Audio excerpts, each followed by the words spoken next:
Hi అండి, నేను సాంబార్ చేశాను. అది నేను ఎలా చేస్తానో చూపిస్తా అండి. మీకు నచ్చితే కనుక చేసుకోండి. ఒక గ్లాసు కందిపప్పు తీసుకున్నాను.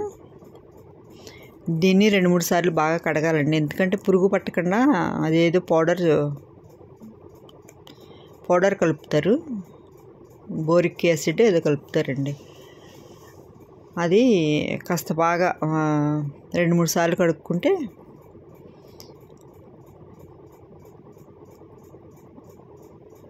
పోతుందన్నమాట. అలాగే ఒక గ్లాసు కందిపప్పుకి నేను 2 గ్లాసులన్నర నీళ్లు పోసాయండి. 2.25 అయినా సరిపోతాయి. మనం ముద్దపప్పు చేసుకుంటాం చూడండి, అలాగా ఉడికించి పెట్టేసుకోవాలి. నేనైతే ఒక 6 విజిల్స్ అలా వేయిస్తాండి.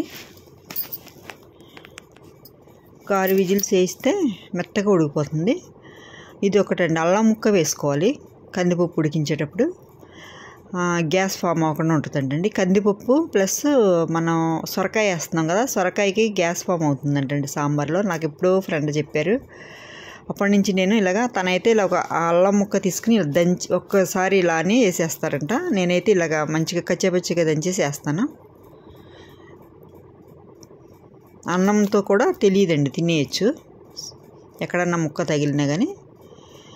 అలాగా విజిల్స్ వేయించుకోవాలి మెత్తగా. మనకు తెలుస్తుంది కదా ఎన్ని విజిల్స్ వేస్తే మెత్తగా అయిపోతుందో. నేనైతే 6-7 వేస్తా అండి విజిల్స్. అలాగే చింతపండు కూడా 2 నిమ్మకాయ సైజు అంత చింతపండు నానబెట్టుకోవాలి, మనం తీసుకున్న దాన్ని బట్టి. నేను తీసుకున్న కందిపప్పుకి అయితే ఇంత సరిపోతుందండి. 2 నిమ్మకాయ సైజు అంత చింతపండు నానబెట్టుకున్నాను. ఎప్పుడైనా చింతపండు ఒకసారి ఇలా కడిగేస్తాను అండి. అందరూ కడుగుతారు, కానీ ఎవరికైనా పిల్లలు లాంటి వాళ్ళకి తెలియదని నేను చెబుతున్నాను.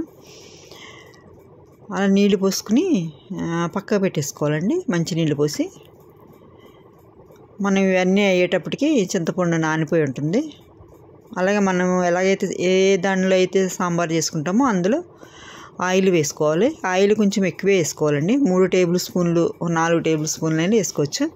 అంత ఆయిల్ వేసుకోవాలి. వేసుకుంటేనే ఈ ముక్కలు మంచిగా ఉడుకుతాయి. నేను ఉల్లిపాయలు, సొరకాయ ముక్కలు, ఒక హాఫ్ అంత సొరకాయ వేసానండి. అలాగే ఒక చిన్న దోసకాయ వేసాను, 2 క్యారెట్ ముక్కలు వేసాను, పచ్చిమిర్చి వేసానండి. కారం వేస్తాను కాబట్టి పచ్చిమిర్చి తక్కువ వేసాను. అలాగే 2 మునక్కాయలు వేసాను. ఎప్పుడైనా ముక్కలు ఉడికించేటప్పుడు ఉప్పు వేసుకోవాలండి. ఉప్పు వేసుకుంటే టేస్ట్ ఉంటాయి, లేకపోతే చప్పగా ఉంటాయండి ముక్కలు. సొరకాయ అది చప్పగా ఉంటుంది. అందుకుని కొద్దిగా ఉప్పు వేసుకుని మంచిగా ఇలాగ సిమ్లో పెట్టేసి ఉడికించుకోవాలి. వంకాయ అండి, ఉప్పు వేసిన నీటిలో ఒక వంకాయ కట్ చేసి వేసాను. వంకాయ కూడా సాంబార్లో టేస్ట్ అయితే బాగుంటుందండి.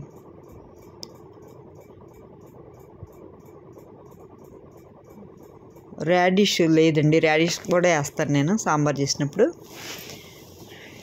నా దగ్గర అయితే ఇప్పుడు లేదు.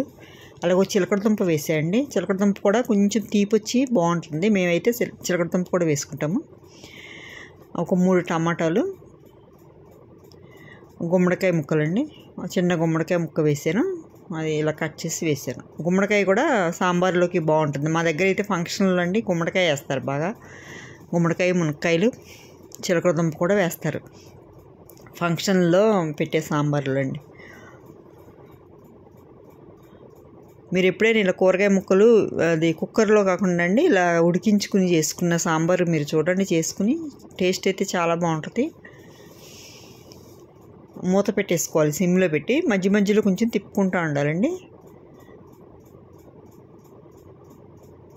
సగం పైననే ముక్కలు ఉడికిపోయిన తర్వాత మనము పప్పు వేసుకుని చింతపండు వేసేసుకోవచ్చండి. మిగతా సగము చూడండి ఇలా ఉడికిపోవాలి. ఒక పావు వంతు అలా అయితే అండి, తర్వాత పప్పు చింతపండు వేసిన తర్వాత ఉడికిపోతాయి. ఇలా మగ్గిన తర్వాత అండి పప్పు వేసేసాను. చూడండి కలబెట్టేసి పప్పు గుత్తితో ఇలా వేసేసుకోవచ్చు. అలా మెత్తగా అయిపోతుందండి. గరిటెతో అయినా అనేసి వేసేస్తా అండి నేను. విజిల్స్ ఎక్కువ వేయించుకుంటే ఇలా మెత్తగా అయిపోతుంది.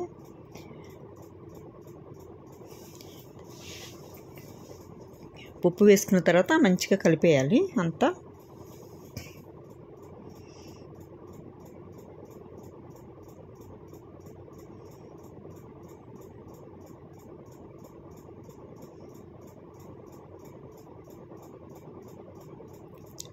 మనం కూరగాయ ముక్కలు ఒకటి కట్ చేసేసుకుంటే అండి మీరు అదంతా ఈజీగానే అయిపోద్ది.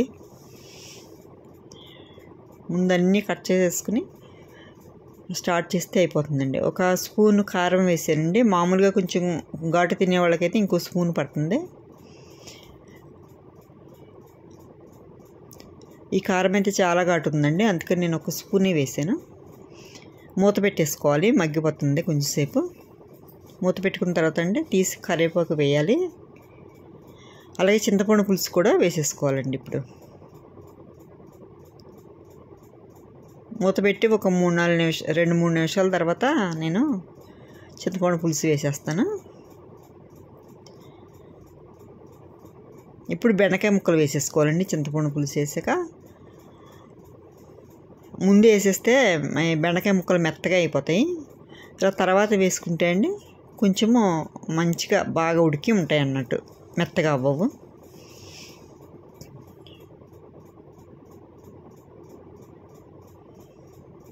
సాంబార్ పొడి వేసానండి. ఇది క్వాంటిటీ ఎక్కువ తీసుకున్నాను కాబట్టి అండి టేబుల్ స్పూన్తో అయితే 2 టేబుల్ స్పూన్లు వేసుకోవచ్చు. ఇప్పుడు స్పూన్నర వేసానండి. లాస్ట్లో కూడా ఒక స్పూన్ వేసాను, క్లిప్పు పోయింది. లాస్ట్లో దించే ముందు కూడా ఒక స్పూన్ వేసండి కలిపి దించేసాను.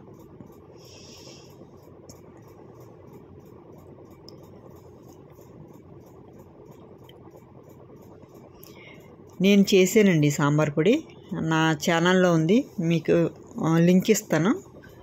మీకు నచ్చితే కనుక అలా తయారు చేసి పెట్టుకోండి. లేకపోతే అప్పటికప్పుడైనా కొన్ని అన్నీ వేసుకుని కూడా సాంబార్ పొడి చేసుకోవచ్చు. ఇప్పటి మందం కూడా ఉప్పు చూసుకునండి, సరిపోకపోతే ఉప్పు వేసుకోండి. ఉప్పు వేసుకున్నా అండి నేను, సరిపోలేదని. ఫస్టే ఎక్కువ వేసేద్దండి, ముక్కలకి ఎక్కువ ఉప్పు పట్టేస్తుంది. కొద్దిగా వేసుకుని మళ్ళీ తర్వాత వేసుకోవాలి. అంతే అండి. ఇలాగా సిమ్లో పెట్టేసి ఉంచేస్తే మంచిగా ఇలా దగ్గరికి వచ్చేస్తుంది. తర్వాత కొత్తిమీర వేసుకోవాలి.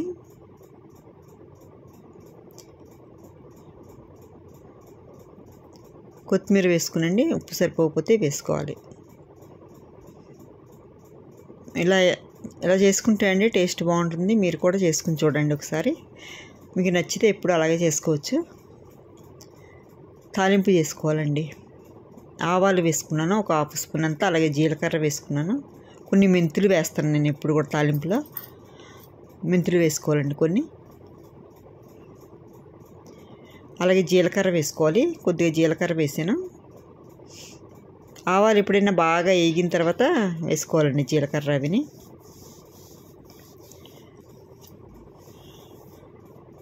ఒక 2 ఎండుమిర్చి వేసాను. అలాగే కరివేపాకు కూడా వేసేసుకోవాలి. మనం సాంబార్ మసిలేటప్పుడు కరివేపాకు వేసుకుంటే అండి ఆ టేస్ట్ కూడా చాలా బాగుంటుంది. అందుకని నేను ముందు వేస్తాను కరివేపాకు ఎక్కువ. తాలింపు పెట్టేసుకోవాలండి. ఇది మామూలుగా రైస్లోకి, ఇడ్లీలోకి చాలా బాగుంటుంది. మీరు కూడా ఇలా ఒకసారి చేసుకుని చూడండి. నా ఈ వీడియో నచ్చితే లైక్ చేయండి, మీ ఫ్రెండ్స్ ఎవరికైనా షేర్ చేయండి, సబ్స్క్రైబ్ చేసుకోండి.